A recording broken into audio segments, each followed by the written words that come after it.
y'all, it's Kay from the Literary Apothecary and welcome back to my channel. So I've talked about my recommendations for contemporary horror that's not Stephen King, and I've talked about some classic horror recommendations that aren't Stephen King. Today I'm going to be talking about those books that are Halloween-ish but not quite so scary, maybe a little cozy.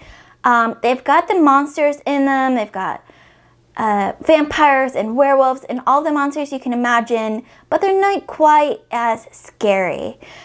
These are great books to read at Halloween for people like me who are big chickens. I've only recently become a horror fan due to mostly Cal Black's novella Shattered Spirits and Daniel Barnett's series Nightmareland Chronicles. But also, you know, talking last week, in last week's video, I realized a lot of my favorite classics could be considered horrors, like Frankenstein and Dracula. Those were two books that have been favorites of mine ever since I read them. And so maybe I'm a little bit more of a horror fan than I think I am, but I'm still a huge scaredy cat. I still get scared very easily. So today we're going to talk about the not so scary Halloween recommendations. The first book that came to my mind is The House in the Cerulean Sea by T.J. Klune. This is such a cozy book. It has these kids that are in basically like this orphanage, and they're everyone's nightmares, basically. You've got the devil's spawn, you've got this mysterious blob, werewolf, you've got all of these monsters that have been used in horror to scare people, but these are just kids. And they are adorable, and I just want to give them hugs all the time. My favorite was the little guy that wanted to be a doorman.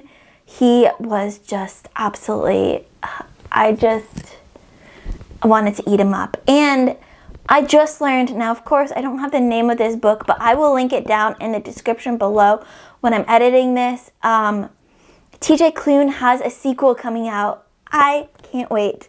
I'm so excited. I can't wait. I need to make room for whenever that comes out. Next up, we have, of course, going along with the cozy theme, Legends and Lattes by Travis Baldree. In this book has become so popular since it was released. This was about Viv, who is, I believe, an ogre turned coffee shop owner. Her dream was to own a coffee shop, except she didn't really know what coffee was. So first she had to learn what coffee is and then get her coffee shop. She retired from the battlefield, gruesome battlefields, and she made friends along the way. A great found family book. It will give you cravings for both coffee and cinnamon rolls because Thimble is this little chef that makes the most amazing cinnamon rolls, and it made me want to have cinnamon rolls so much. Like, Travis Baldree should have a partnership deal with like Pillsbury Doughboy and their cinnamon roll line with this book, because so many people have gone out and bought cinnamon rolls because of this book. The next book up on my list is actually a book that I'm in the middle of reading right now. I hope to finish it by the end of tonight or tomorrow. That's Soulless by Gail Carriger. Oh my gosh, y'all, this book is so funny. You've heard me talk about this before on my bi-weekly reading vlogs.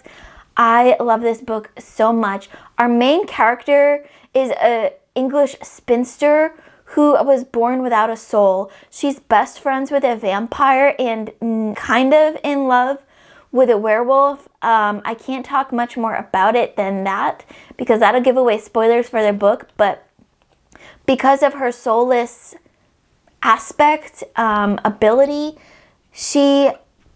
all she has to do is touch a supernatural creature and their abilities have no effect. She, in fact, while they're in the middle of turning, like say a vampire or a werewolf during the full moon, if she touches a werewolf that's been turned, they instantly turn back into a human. This book is so much fun. I highly recommend it. If you all love the cozy mysteries, the cozy, fun, fantasy, supernatural books, you'll definitely love Soulless by Gail Carriger. Up next is kind of a pairing of books. They're both by the same author, and that's Erin Morgenstern. I'm talking about The Night Circus and Starless Sea. So in The Night Circus, you basically have this traveling circus that goes from town to town, and it only pops up at night, hence the night circus. And it's a circus of unusual abilities. You've got magic in there, and it's just such a fun atmosphere and fun book. On the other side of things, of course, we have the Starless Sea, which was one of my favorite reads a couple years ago. I still think about that book to this day, and it's been like 2 years since I've read it. This book was just, you have a underground secret library, and of course it starts off with a costume contest. So I had to enter it into my Halloween videos list. This is one of my favorite books I've ever read, and I can't wait to reread it. Once my schedule opens up for rereads, this is going to be one of the first on my reread list. And the last recommendation I have for not so scary Halloween-ish books is the Discworld universe by Terry Pratchett. Of course, you know, I've only read the City Watch books and one of the Witches books, but I have Weird Sisters on my TBR for this month. I'm still hoping to sneak it in. We'll see. But, I mean, Terry Pratchett takes the, you know, monsters from horror and fantasy and puts his own spin on it. He uses them to show present day societal issues.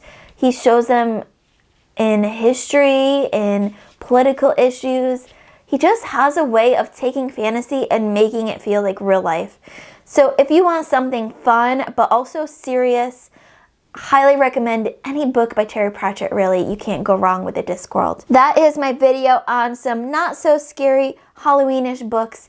Let me know in the comments below what your recommendation is for those fun, cozy Halloween reads that's not going to scare the crap out of you, basically. As always, my Patreon and my Discord information will be in the description below. Keep reading, and I love you all to the moon and back. Bye.